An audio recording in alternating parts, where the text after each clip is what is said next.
கர்த்தருக்குள் பிரியமானவர்களே, மே 15 இன்றைய பணித்துளிகளின் தலைப்பானது ஒரு பலமான இருதயம்.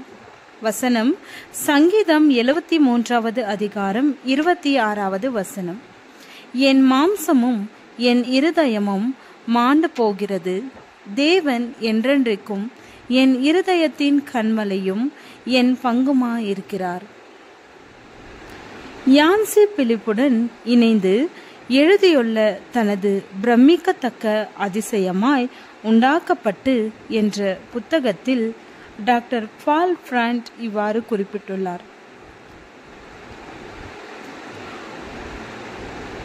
ஓசின் சிட்டியின் இதயம் ராத்தலின் எடையை கொண்டு ஒரு நிமிடத்திற்கு 800 முறை துடிக்கிறது. ஒரு நீல திமிங்கலத்தின் இதயம் 1/2 டன் எடையுள்ளது. நிமிடத்திற்கு 10 முறை மட்டுமே துடிக்கிறது.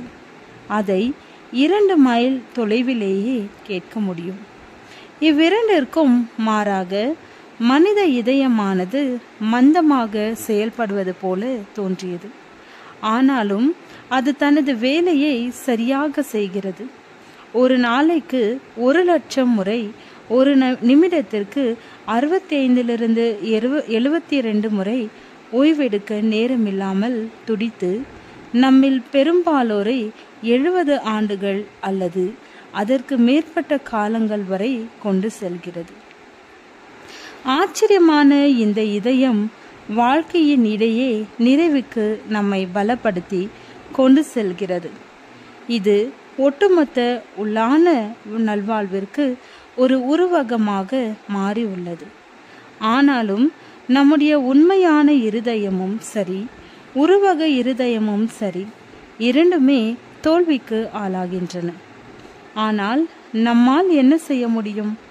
இஸ்ரவேலின் ஆராதனை தலைவரான சங்கீதக்காரனாகிய ஆசாப் 73 மெய்யான பலம் வேறிடத்திலிருந்து வேறொருவரிடம் இருந்து வருகிறது என்னும் கூற்றை இஸ்ரவேலின் ஆராதனை வீரரான ஆசாப் தன்னுடைய சங்கீதம் 73 ஒப்புக்கொள்கிறார்.